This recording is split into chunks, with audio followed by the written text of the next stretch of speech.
What is up, everybody? RippingLotus here, and today, like I said before, we're going to continue all of the ninjutsu we have confirmed so far for Naruto Shinobi Strikers.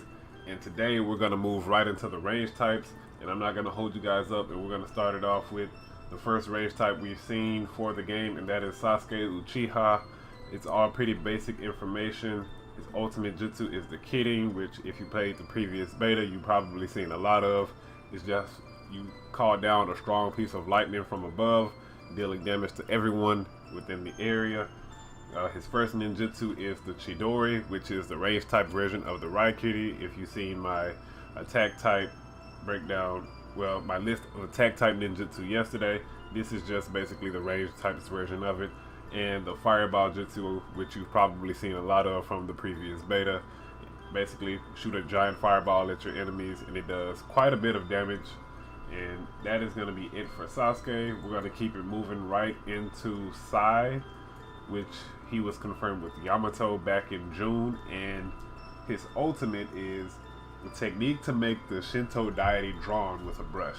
The Shinto Buddha attacks towards the target, and targets hit have reduced attack power and defense strength. So it's a good damaging ult that also debuffs enemies. I don't think it's going to hit as hard since it does apply a debuff at the same time, but it'll probably be still relatively useful for those debuffs and helping your team change the tide of battle. And then for his first ninjutsu, a technique of materializing the lion drawn with a brush. Multiple lions rush toward the target. When hit, it deals damage and decreases movement speed. Another debuff from Sai. As you can see from the image, it releases 4 lions that rush out. In a previous live stream, when this jutsu was used in the air, the lions were released from the scroll, and they had a bit of a curve to the drop off when they came, so you can get some distance if you're jumping and using this jutsu. And for his second ninjutsu, technique to make a huge bird drawn with a brush. The bird flies towards the target and catches the enemy who touched it. So it seems like it's a bit of crowd control. I'm curious to see how it works. As you can see from the image, the bird is quite large, so I'm kind of interested in using this jutsu on my custom created character. I have to see how I feel with range types come release. Right now I'm kind of iffy on them, but I'll see come release. For the next character, we have Itachi, Sasuke's older brother, of course. Sorry, I kind of burped there.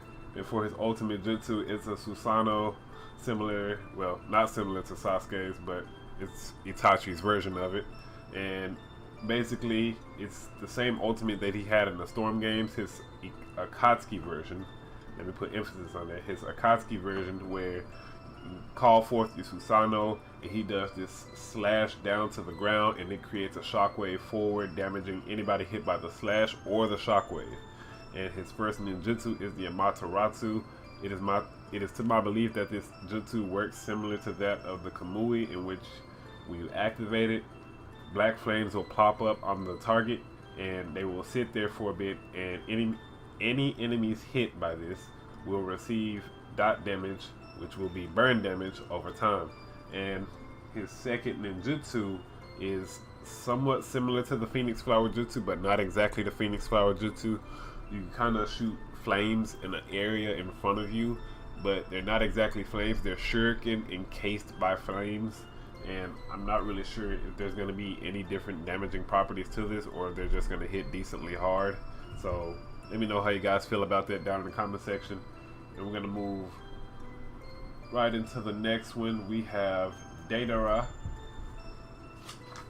And let me, change page on my notes, And for his ultimate jutsu, it is a technique to create an alter ego of himself. The alter ego explodes when a certain period of time expires and puts objects in range into a battle of what this is? Impossible state. So it seems like this this disables enemies from melee attacking. That's what it sounds like. It says it puts them in a battle impossible state, so meaning they won't be able to fight back if they are within range of this ult.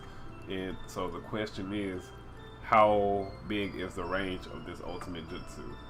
And considering how big this clay thing is right here in the middle, I'm going to say quite large. And his first ninjutsu is the C2 dragon, and basically you'll summon this dragon. It's somewhat similar to the summoning jutsus in the game.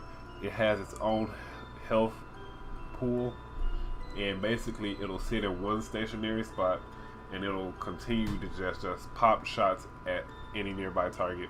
It shoots miniature C2 dragons which explode. I don't think they do splash damage, but it'll continue to just pop shots, so it'll sit there for the duration that it's there, or it'll be destroyed by the enemy team. And his second ninjutsu is just clay birds, which you throw out 2 of them and they hit the target, explode, and deal damage. Pretty basic stuff. And then we have Konan. And Konan's ultimate jutsu is her, I don't even know how to really pronounce it. It's not the Shikigami dance, but basically she covers the area in her paper, and any enemies within range of this jutsu cannot use ninjutsu or their ultimate jutsu. So I guess it's kind of the flip-flop to Deidara's ult, to where this doesn't disable them from melee attacking, but this does stop their ninjutsu and their ultimate jutsus while they are within range of this ult. And her first ninjutsu is her paper wing mode. Basically you pop them and you can stay in the air as long as this jutsu is active.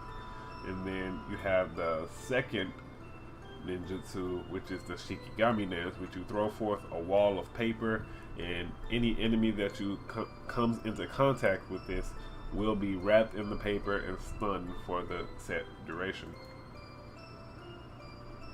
And we're gonna, that is all for the, yes, that is all 5 of the range type characters. Yeah, I can count, making sure. And we're gonna move right into the custom created character range type jutsu. Now the fire style, the only really impressive thing from the fire style, in my personal opinion, is the ultimate jutsu.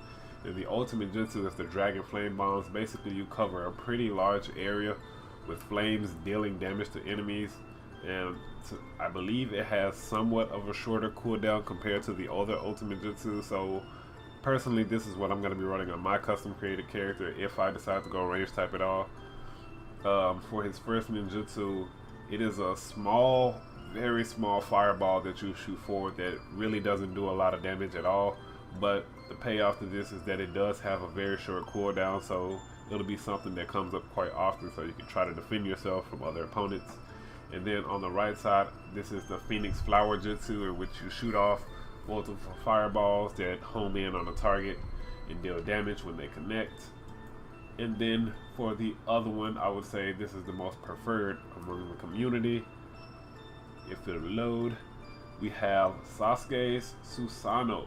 And basically, you will pop your ultimate jutsu, and this Susanoo here will fire off 4 arrows at a target. Now, as some previous footage that we've seen uploaded by PS360 in a previous live stream from Bandai Namco in China, this Susanoo shoots off 4 arrows at multiple targets. I believe it's whoever you're locked on to or whoever you're changing your aim to. The shots appear to be somewhat difficult to hit, so this isn't something that you will really be using in a 1v1 really. It's kind of something that you will sit back in the distance and try to snipe with and deal some damage to unsuspecting enemies. And I'll probably try it out and see how I like it when the game releases and whatnot. But that's the ultimate jutsu. For the first ninjutsu, we have Hanzo's Salamander. And basically you will summon this and he'll spew out a bit of a poison cloud over an area of affected enemies within range. Will take poison damage, which is dot damage, for a certain amount of time, or you can hit it, get rid of it, and stop it from spewing the poison and whatnot. And the second ninjutsu is the lightning style lightning net, which what I believe to be the Chidori spear. And basically you shoot forth a trail of concentrated lightning, hitting it, I cannot talk today, hitting a target, and basically the target will take a little bit of damage and it will stun them in place for a second. So a little bit of extra CC for range types to try to relieve themselves of pressure if they decided if the enemy team decides to focus them and whatnot. So that is it for the range type ninjutsu. Let me know down in the comment section, out of everything that I just covered in this video, what would be your ideal loadout for the range type characters with what we have so far. Let me know what that would be down in the comment section below. If you're new to the channel, feel free to feel free to kick that subscribe button for more Naruto Shinobi Strikers content. If you enjoyed the video, feel free to give it a thumbs up, and I will catch you guys in the next video. Oh my god, my AC unit is very loud. I'll catch y'all later. Peace.